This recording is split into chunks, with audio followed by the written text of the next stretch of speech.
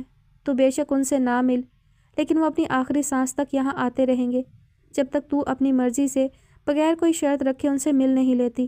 انتظار کریں گے وہ اس دن کا جب ان کی محبت تجھے ان تک لائے گی، اور ان کی محبت کی پاکیزگی تجھے اپنی چادر میں چھپائے تجھے پہلے جیسی تطہیر بنا دے گی۔ پل بھر کو خاموش ہوتے مستانی نے اسے دیکھا جو سر جھکائے آنسو بہا رہی تھی۔ باجی لا کے دکھا مجھے کوئی ایسا مرد جو تجھ جیسی عورت کی ساری سچائی جانتے ہوئے بھی پورے مان سے قبول کرنے کا حوصلہ دکھائے۔ کیا یہ اس کی سچی محبت نہیں کہ اس سے کوئی فرق نہیں پیندا تیری پہچان سے؟ مزید کچھ بھی سننے کی سکت نہ رہی تو بھاگتی ہوئی سیڑھیوں کی جانب بڑھی۔ اے باجی ان کا پورا پیغام تو سنتی جا، شاید ایسے ہی تیری بے حسی کا خول چٹک جائے، شاید ان کی سزا میں کچھ تو کمی ہو۔ مستانی نے اسے روکنا چاہا مگر وہ نہ رکی۔ شاید تیری سوئی ہوئی محبت جھوٹی نفرت کو مات دیتے تجھے محبت اور نفرت کی کشمکش سے نکال دے۔ خود سے بڑبڑاتی مستانی نے چوک میں دیکھا جہاں اس ویران شخص کی طرح اب چوک بھی ویران تھا۔ کاش باجی میرے پیروں میں مجبوری کی بیڑیاں نہ ہوتی تو میں تجھ پر سارا راز کھول دیتی، پھر دیکھتی کیسے تو اس انمول شخص کو اذیت دینے کا سوچتی بھی۔ مستانی نے آنکھیں بند کیے چہرہ آسمان کی طرف اٹھا دیا۔ اسے چپ رہنا تھا، بس چپ۔ دوسری جانب لیون کو غزل پر شدید غصہ بھی آنے لگا کہ کیوں وہ اتنی ضدی واقع ہو رہی تھی، کیوں محبت اور نفرت کی کشمکش میں پھنسی خود کو اور احمد کو سزا دے رہی تھی، کیوں غلط فہمیوں کو سلجھاتی نہیں۔ احمد کی دن بدن کمزور ہوتی حالت دیکھ کر الیون واپس اسلام آباد آنے کا فیصلہ لے چکا تھا۔ اب کہ الیون نے بھی اپنی ضد منوائی اور بغیر کوئی نرمی برتے اسے گھر لیے واپس آ گیا۔